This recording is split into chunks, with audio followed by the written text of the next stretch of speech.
Hi y'all, Joe Patrick, Dirty South Soccer here at the Children's Healthcare of Atlanta Training Ground, here to talk to some Atlanta United players and coaches. Talked to Michael Parkhurst, Greg Garza, and Tata Martino this morning.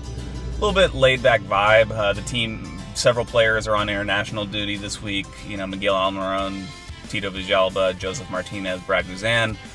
So the team is just doing some physical work, recovering, and got to pick their brains a little bit. So we talked to Parkhurst and Garza, and I think the thing that they really stressed is that this is an opportunity for Atlanta to kind of redeem itself. I don't know if I would qualify it so much as a revenge game for Atlanta. That's kind of the word that will get thrown out from the media, I'm sure.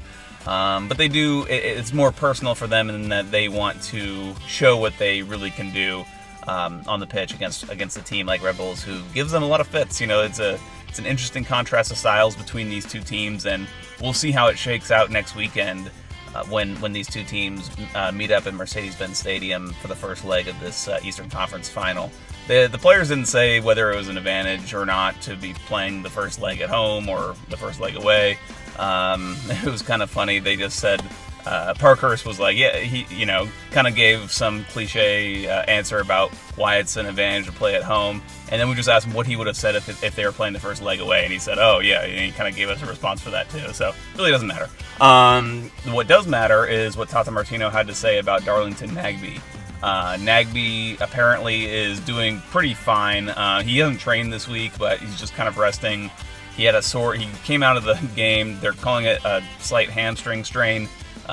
Calling him week to week, but you know, he came out in the 89th minute, so that kind of says to me that he's probably mostly okay. It was just precautionary since he was able to play most of the game.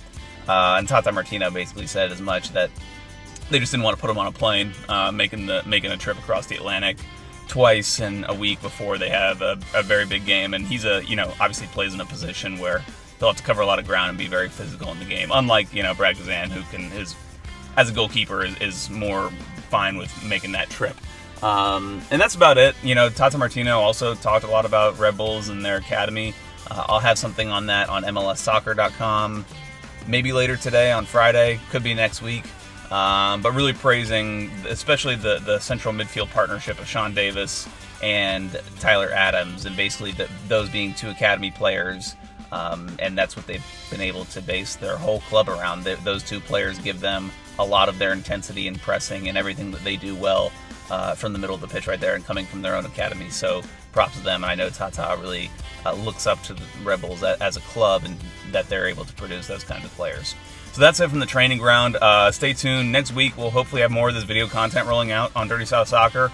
Yeah, so until we see you next time, 5 Stripes, don't stop.